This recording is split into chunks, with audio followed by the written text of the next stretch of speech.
¿Es la mortalidad materna una causa justificada para legalizar el aborto? ¿Existen consecuencias emocionales negativas para las mujeres que recurren a esta práctica?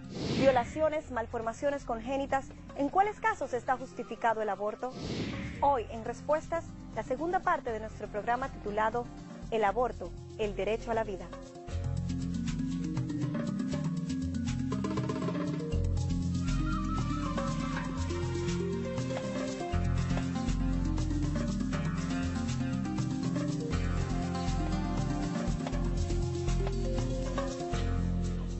¿Qué tal, amigos? Bienvenidos a una entrega más de Respuestas.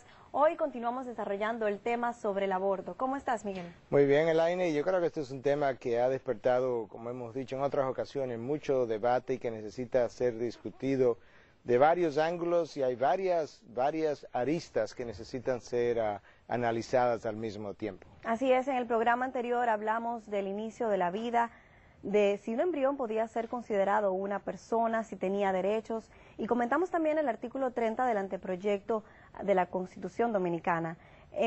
Todo esto basado en un artículo que tú publicaste, Miguel, en un periódico de circulación nacional sobre este tema del aborto.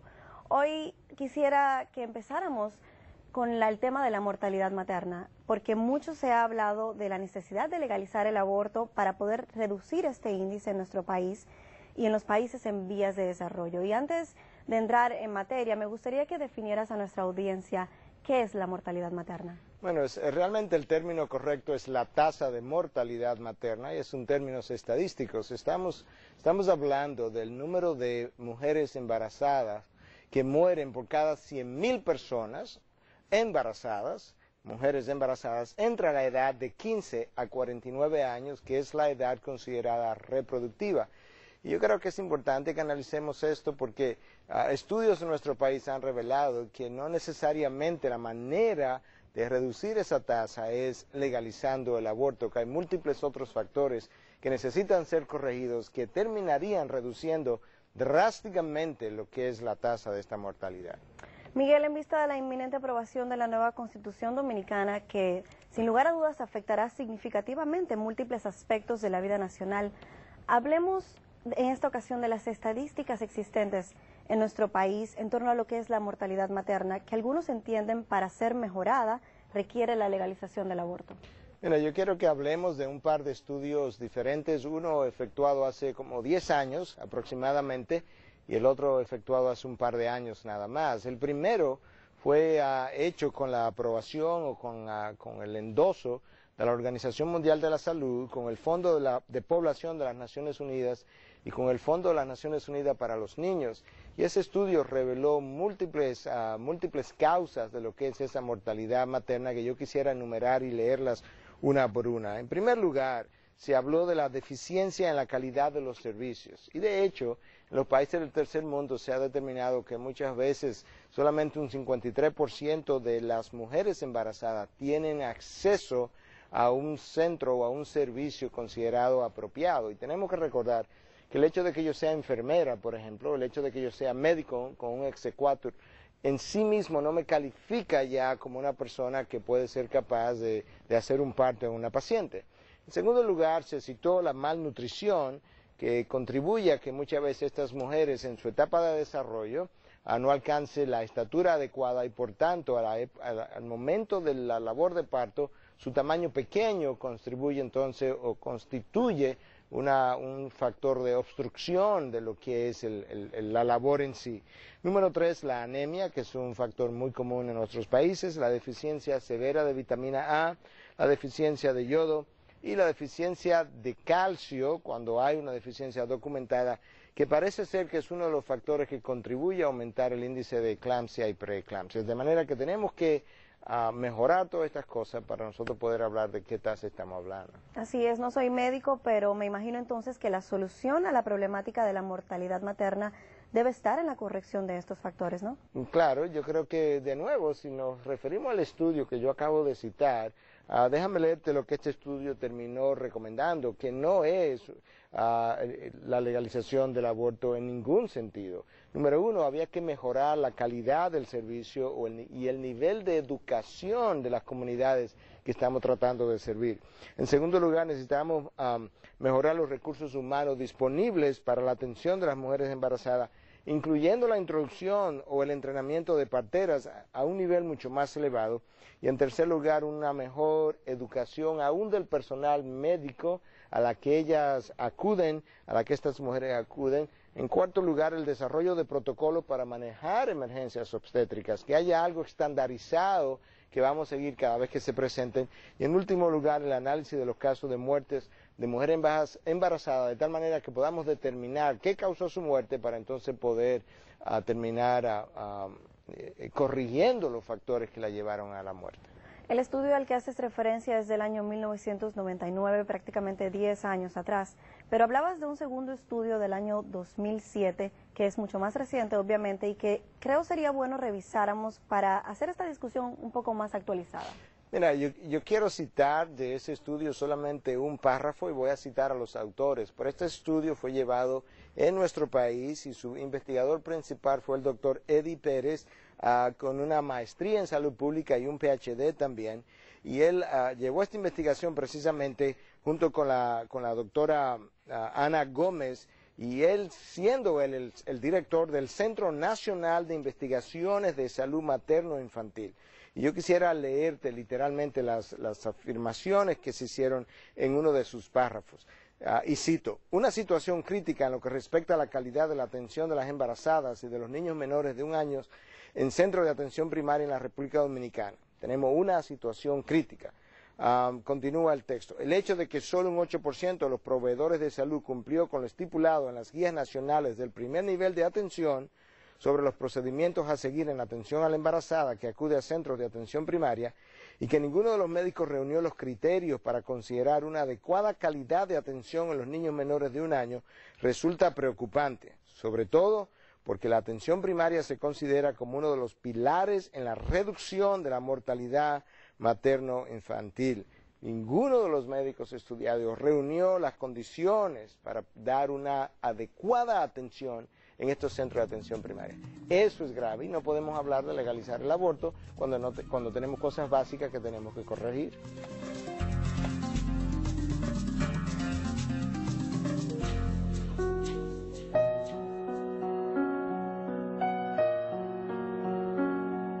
La vida comienza en el mismo instante en que el óvulo es fecundado por el espermatozoide. Pero es sorprendente cómo muchos aseguran que en un feto no hay vida y que por lo tanto no cuenta con derechos. Y es por eso que hemos traído este video donde se nos muestra el milagro de la vida desde sus inicios. Veamos.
Miguel, antes de irnos al corte, te preguntaba cómo luce la mortalidad materna en otros países del mundo, países más avanzados que el nuestro y países de igual desarrollo y condiciones al nuestro. Así es. Mira, yo creo que es bueno hacer historia.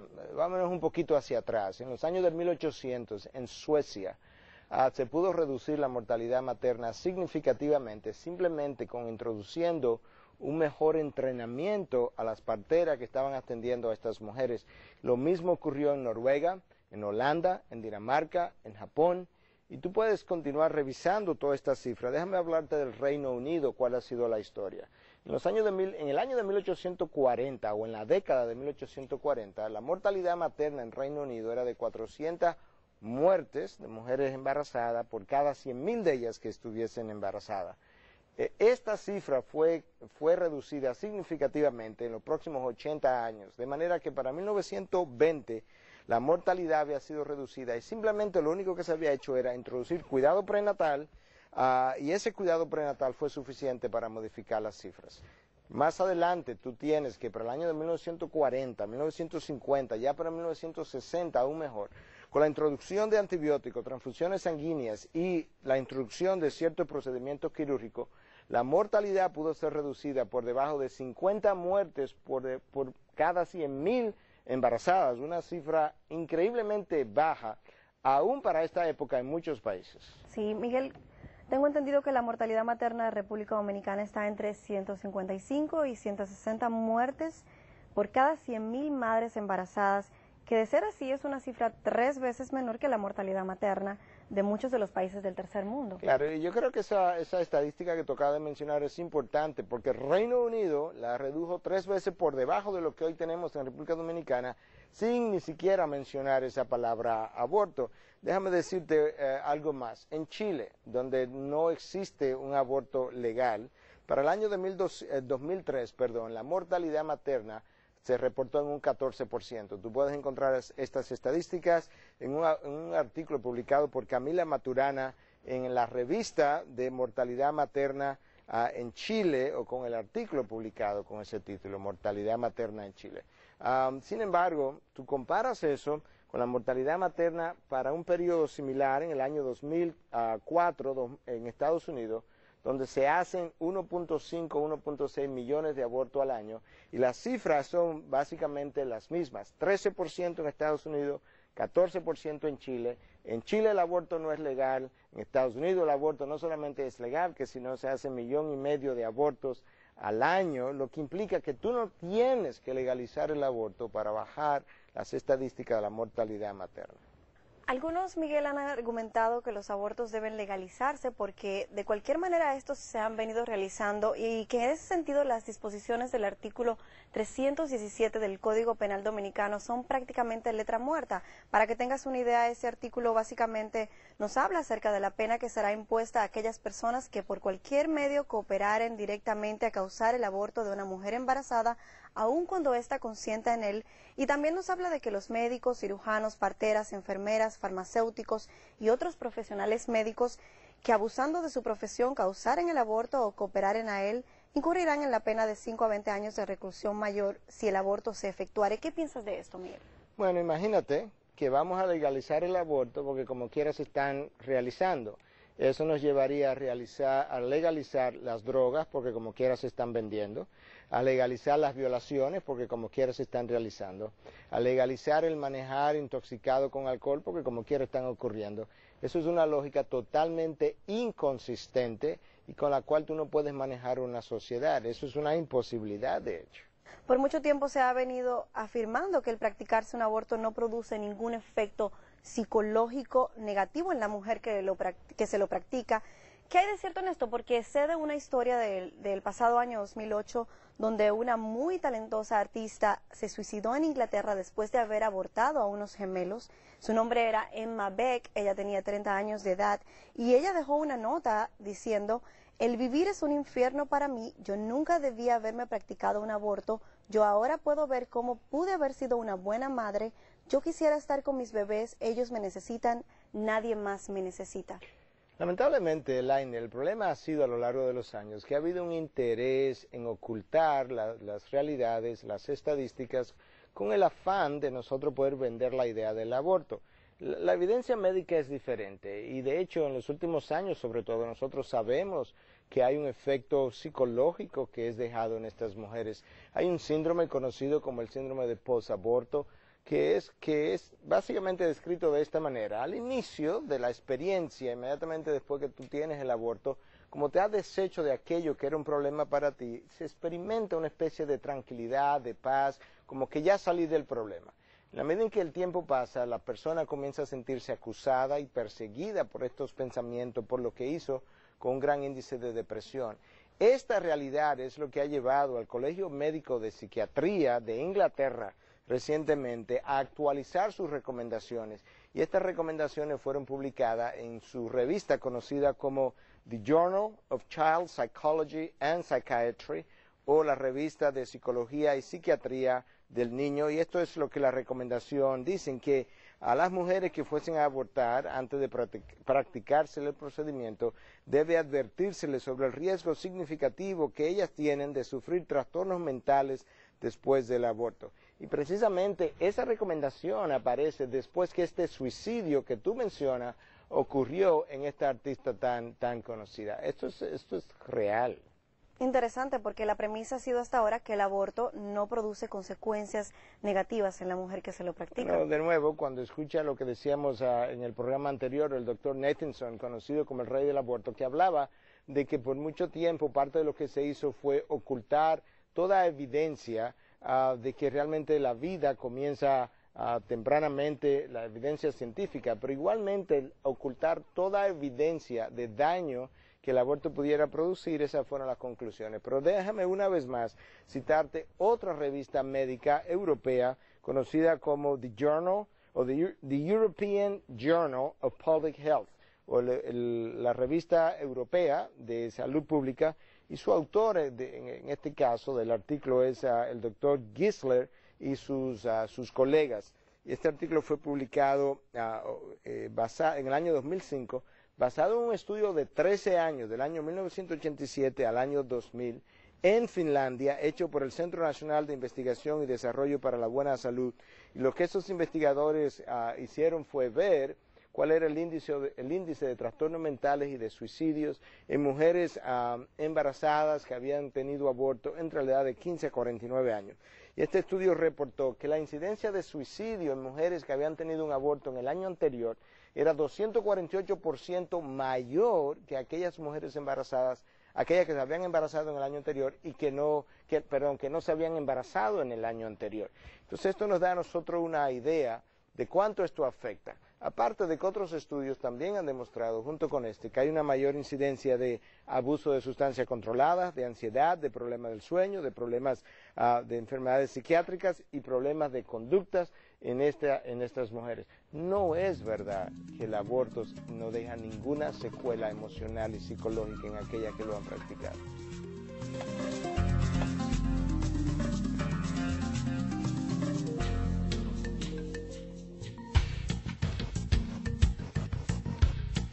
En nuestro segmento de Así Dicen, continuamos con el doctor José Alberto Ortiz, quien es presidente de la Red de Abogados Cristianos.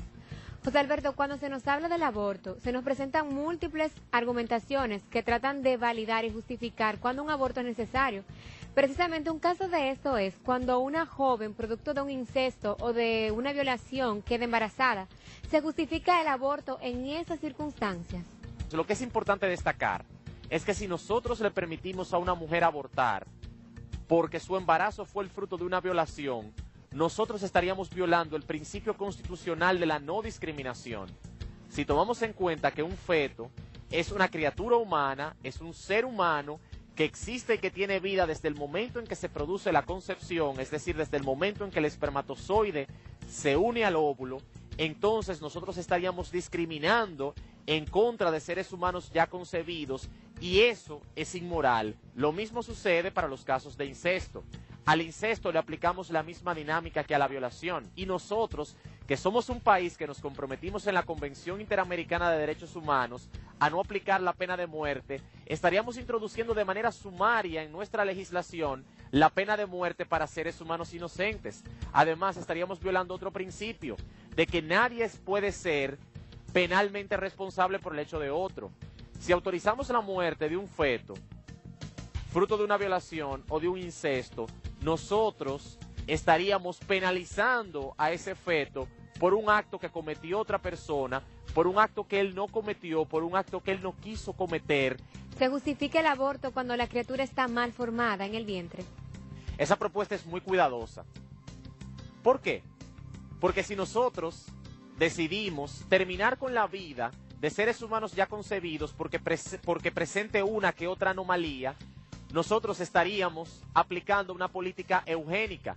La política eugénica fue la que aplicó Adolfo Hitler en Alemania, la cual propugnaba la creación y el desarrollo de una raza perfecta, de una raza sin ninguna mancha, sin ninguna tachadura. Cuando se habla de malformación congénita, estamos hablando de un término muy amplio, de un término que no tiene explicación, de un término que no tiene definición. Entonces, yo me pregunto, ¿qué va a pasar con esas criaturas que van a nacer con síndrome de Down, que van a nacer con ciertos retrasos mentales, que van a nacer cojas, que van a nacer ciegas, que van a nacer sordas? ¿Le vamos a negar el derecho de nacer porque vayan a nacer con una que otra anomalía? Mucho cuidado, porque nosotros, si aplicamos esa política, entonces vamos a estar creando una sociedad sin espacio para los más necesitados, una sociedad totalmente insensible y una sociedad totalmente desprovista de valor y de amor por la vida humana. ¿Se justifica el aborto cuando el embarazo pone en riesgo la vida de la madre? Hay que tener mucho cuidado con esa figura. ¿Por qué? Porque cuando un médico salva una vida o trata de salvar dos vidas y en ese proceso de cuando el médico está salvando vidas muere una de las dos, no se estaría hablando de aborto. Cuando el médico atiende a un paciente, el médico adquiere una obligación de medios, no de resultado. Esa obligación de medios que el médico tiene para con su paciente lo obliga a disponer y a ejecutar todos sus conocimientos para resolverle el problema a ese paciente, para salvar la vida de ese paciente. En el caso de una madre embarazada no estamos hablando de un paciente, estamos hablando de dos pacientes. Cuando los dos presentan problemas, el médico tiene que hacer todo lo que esté a su alcance para salvar la vida de esos dos pacientes. Si en el proceso uno de los dos pacientes muere, que por lo general es la criatura, es el feto, porque es la criatura más débil, entonces no se está hablando de aborto, simplemente el médico está cumpliendo con su trabajo.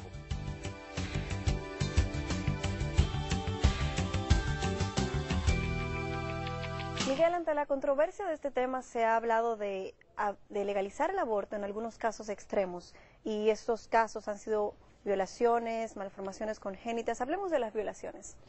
Bueno, vamos a hablar un poquito de estadísticas nuevamente. Para comenzar, mundialmente, en diferentes estudios se ha probado que el número de abortos debido a violaciones sexuales anda por alrededor de un 1% o algo menos. Vamos a usar la cifra de un 1%.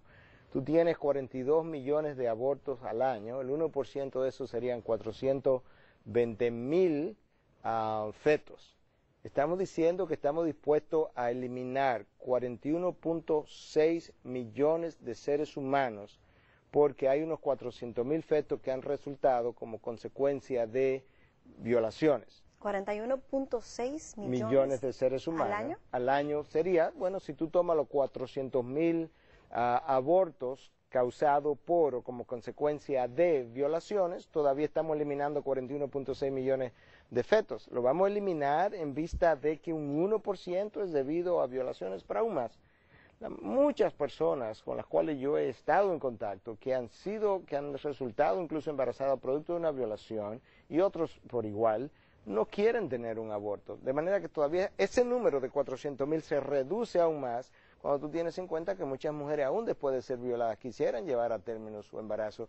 Nosotros tenemos que recordar que no podemos seguir definiendo la vida en términos pragmáticos. ¿Qué le vamos a decir a aquellas mujeres o a aquellos niños que nacen como consecuencia de su madre haber tenido una violación? ¿Que su vida tiene menos valor y que era abortable por la manera en que ellos fueron concebidos? No, la vida tiene un valor porque hemos sido hechos a imagen y semejanza de nuestro Dios, de nuestro Creador, independientemente de la manera de cómo fuimos concebidos. Y yo creo que necesitamos recordar eso una y otra vez a la población. Pero algunos han alegado que para una mujer que haya quedado embarazada producto de una violación es más que suficiente para ella lidiar con los traumas psicológicos que produce esta violación, para también tener que llevar en su vientre por 9 meses a ese hijo no deseado que probablemente lo único que le esté recordando sea la violación de la cual ella fue víctima. Bueno, sí, déjame hacerte dos aclaraciones ahora. Si por un lado recordamos que hay un síndrome posaborto del que acabamos de mencionar, que hay una mayor incidencia de depresión, de abuso de sustancias controladas, de ansiedad, de problemas conductuales en aquellas que abortan, ¿qué estamos diciendo? Que encima del trauma de la violación le vamos a someter a esta mujer a otro trauma cuando comience a sufrir su síndrome posaborto ya descrito. Eso por un lado. Pero yo creo que también tenemos que hablar de que, ¿cómo es posible que aquel violador que hizo el hecho, que cometió el crimen, no va a pagar él con su vida, sino que hacemos pagar con su vida a la criatura que inocentemente ha resultado como consecuencia de esta violación? Eso es injusto e inmoral, que pague la persona inocente y no el que ha perpetuado el crimen. Sí, entiendo. No, definitivamente. Miguel, por otro lado, en el caso de las malformaciones congénitas, algunos han planteado, ¿para qué traer al mundo a un niño que va a ser improductivo? Una vez más, esta sociedad en la que nosotros vivimos, tan egocéntrica, no concibe nada que pueda interferir potencialmente con nuestra productividad, con nuestro bienestar, como nosotros lo percibimos. Déjame mencionarte un caso de la historia, que sería, yo creo que es un caso ilustrativo. Imagínate a una madre que ha tenido 8 hijos. De esos 8 hijos, 3 que ya nacieron sordos, 2 de los nacidos nacieron ciegos, uno nació con retardo mental y ahora está embarazada otra vez. Y ahora con este embarazo tiene sífilis. Bajo esos criterios de que hemos estado hablando de pragmatismo, lo más lógico sería que le recomendemos un aborto a esta mujer, porque lo más probable es que este próximo hijo va a resultar sordo o ciego. Imagínate que eso lo hubiésemos hecho. Hubiésemos matado a Beethoven, el gran músico, porque esa es la historia de su madre y esa es la historia de Beethoven también. Tú no puedes definir en términos pragmáticos cuál es el valor que esa vida concebida va a tener hasta que esa vida no nazca y crezca y tenga una productividad. Pero la manera de definir la vida y su valor no es en términos de productividad, es en relación a la opinión que Dios tiene, su creador, sobre esa vida. Miguel, ¿me estás diciendo que Dios es capaz de crear niños con deficiencias físicas? Bueno, es que nosotros no podemos concebir eso que tú acabas de mencionar, porque no entendemos, nuestra mente finita no entiende la mente infinita de Dios, y nosotros quisiéramos, sin entenderlo, que Él pudiera ajustarse a nuestra perspectiva. Pero la realidad es que la palabra de Dios afirma que Dios está en control de sus embarazos, aún con esas malformaciones. Por eso que tienen un valor, porque Dios le ha dado un valor, aún cuando ellos no van a nacer como otros niños sin problemas. Déjame decirte lo que dice el libro del Éxodo, capítulo 4, versículo 11. Y el Señor le dijo, refiriéndose a Moisés, ¿quién ha hecho la boca del hombre? ¿O a quién hace al hombre mudo o sordo, con vista o ciego? ¿No soy yo el Señor? Dios usa nuestras limitaciones, ¿no? Dios usa precisamente nuestras imperfecciones para muchas veces hacer un trabajo o en nosotros o en el otro. Dios afirma en su palabra que ese embrión que es concebido en el vientre ha sido entretejido por Él. Y yo quiero leerte entonces una segunda cita al Salmo 139, versículo 13 y 14. Porque tú formaste mis entrañas, dice David refiriéndose a Dios, me hiciste en el seno de mi madre, te alabaré porque asombrosa y maravillosamente he sido hecho, maravillosas son tus obras y mi alma lo sabe muy bien. La palabra de Dios afirma que Él entreteje el embrión, es responsable de su concepción y por tanto la violación contra esa imagen es una violación contra el Creador. Miguel, alguien en una ocasión dijo que un aborto puede ser un acto de amor, refiriéndose al hecho de que si una mujer tiene conocimiento de que su hijo o hija viene de hecho con una malformación congénita, que ella está en la posición de poder interrumpir ese embarazo para evitar ese sufrimiento, sobre todo porque esto le va a limitar la calidad de vida a su hijo. Y lamentablemente en nuestro país muchos opinan que la solución más lógica frente a un niño con una malformación congénita es el aborto, porque lamentablemente cuando se trata de personas de escasos recursos que tal vez no puedan costear estos tratamientos que son tan costosos, a veces procedimientos quirúrgicos, entonces lamentablemente se van a ver en la posición de no poder ayudar a ese niño que viene con estos problemas. Es increíble cómo el ciudadano del siglo XX y XXI sabe decir las cosas de una manera que suene honorable. En aras del amor, nosotros somos capaces de justificar cualquier cosa. Entonces estamos hablando que sería un acto de amor eliminar el sufrimiento de estas criaturas en sectores que están sumergidos en una pobreza extrema. Ese es el argumento, ¿verdad? Sí. ¿Tú sabes cuántas personas en el mundo viven con menos de $1 al día? 1.2 billones de personas. Sería un acto de amor, entonces, eliminar 1.2 billones de personas que viven sumergidos en extrema pobreza, en condiciones de sufrimiento y de dolor continuo y diario. No podemos hacer eso. Tú no puedes usar el amor, una frase bonita, para justificar algo que tiene consecuencias inimaginables cuando tú lo llevas a la práctica. Tendríamos que ir a buscar todos los enfermos mentales en los que en unos países se llaman manicomios y eliminarlos porque están sufriendo. Tendríamos que ir a buscar todos los pacientes terminales de cáncer y eliminarlos porque están sufriendo. Tendríamos que ir a buscar a todos los niños ya nacidos que están huérfanos y que encima de que están huérfanos están pobres y que están en la calle porque están sufriendo. Tú no puedes llevar esa lógica a la práctica porque tú terminas con un infierno en esta tierra. Tienes que buscar otros argumentos de mayor peso donde puedas reconocer la dignidad del ser humano independientemente de las condiciones en que está. Yo me sorprendo de cómo a un perrito que tiene una patica menos, y en ocasiones lo he visto con 2 paticas menos, le hacemos una silla de rueda porque lo que es el sentir por una criatura es tal que somos movidos a ese acto de misericordia, pero con el ser humano no. Entonces, ¿cuál es la respuesta? Nosotros necesitamos los gobiernos intervenir, las fundaciones intervenir, nosotros mismos seres individuales intervenir y presentar una respuesta responsable donde todos nos veamos como contribuidores a esta problemática. Pero entonces, todavía me queda la inquietud, Miguel. ¿Cuál entiendes tú sería entonces la solución a aquellas personas de escasos recursos que terminan heredando hijos con dificultades que demandan mayores atenciones y mayores recursos? Bueno, la respuesta sería la misma respuesta que hoy estamos ya dando, aunque de forma no necesariamente la mejor manera, pero que ya se está dando a la problemática de los huérfanos, a la problemática de la gente pobre. ¿Cuál es?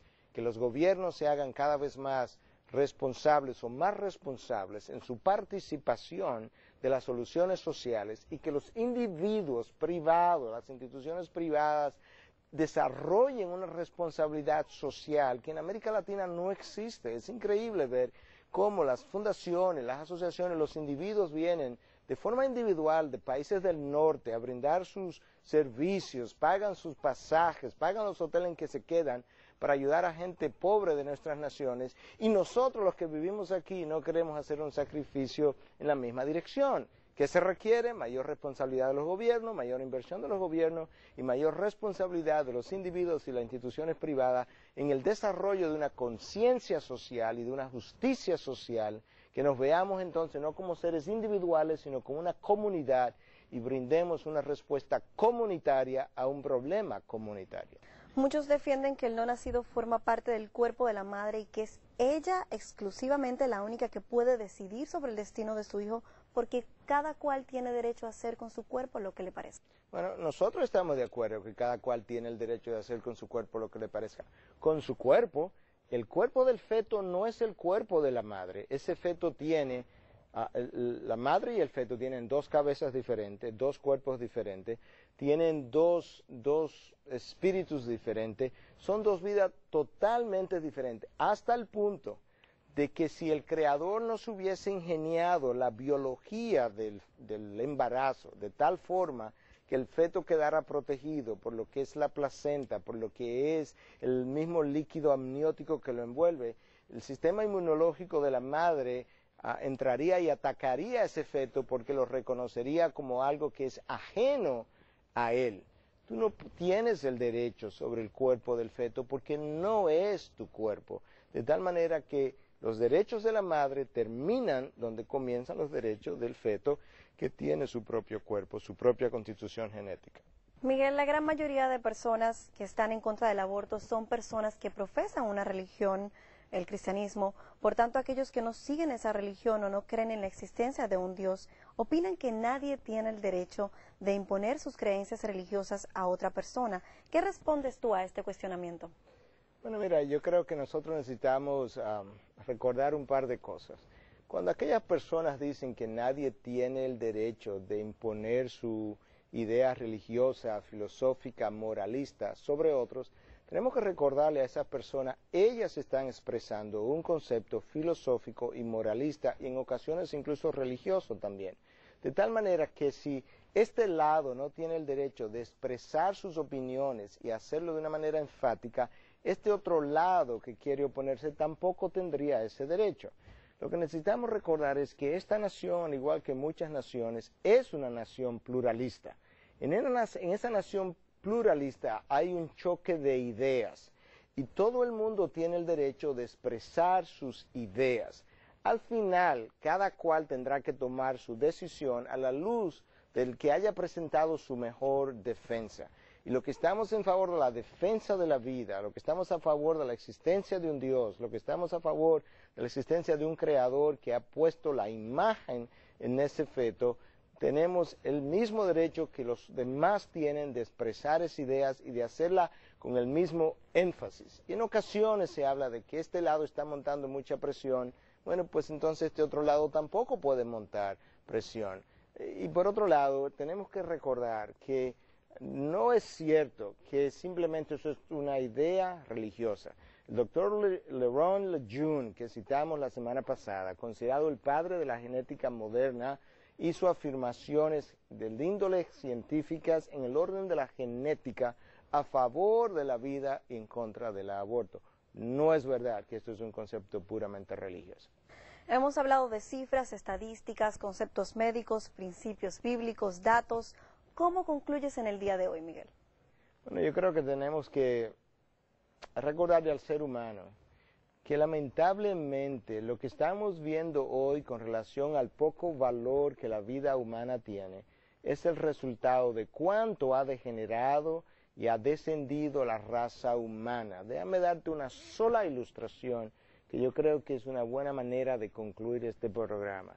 Mientras Estados Unidos sacrifica 1.5, 1.6 millones de fetos humanos, de seres humanos al año, y no hay ninguna penalización, en ese país se penaliza la destrucción de un huevo, de una águila, del águila que llaman el águila calva, bald eagle, y la penalización incluye 2 años de cárcel y $10,000 de multa por la destrucción de un huevo de una águila. Pero podemos destruir 1,5 millones de seres humanos y eso ni siquiera nos carga la conciencia. Ese es el resultado de una raza que ha ido descendiendo cada vez más en su concepto de lo que ella misma es. Se ha despegado tanto de su creador, de la idea de Dios, que ni siquiera sabe lo que es, ni sabe el valor que tiene. Ahí es donde estamos hoy. Por eso se nos resulta tan fácil también quitarle la vida en un crimen de lo que vemos todos los días en la sociedad a otro ser humano, porque es que ya el ser humano no tiene ningún valor para nosotros. Y ahí es donde estamos. Miguel, así llegamos al final de este programa. Gracias por tus aportes en este tema, no solo como médico, pero también como pastor. A ustedes, amigos televidentes, recuerde visitar nuestra página en la internet. La dirección es www.integridadysabiduría.org. Siempre procuramos mantener actualizada nuestra página de forma que usted pueda acceder a ella y encontrar respuestas a sus interrogantes conforme al estándar bíblico. Gracias por habernos acompañado y será hasta la próxima.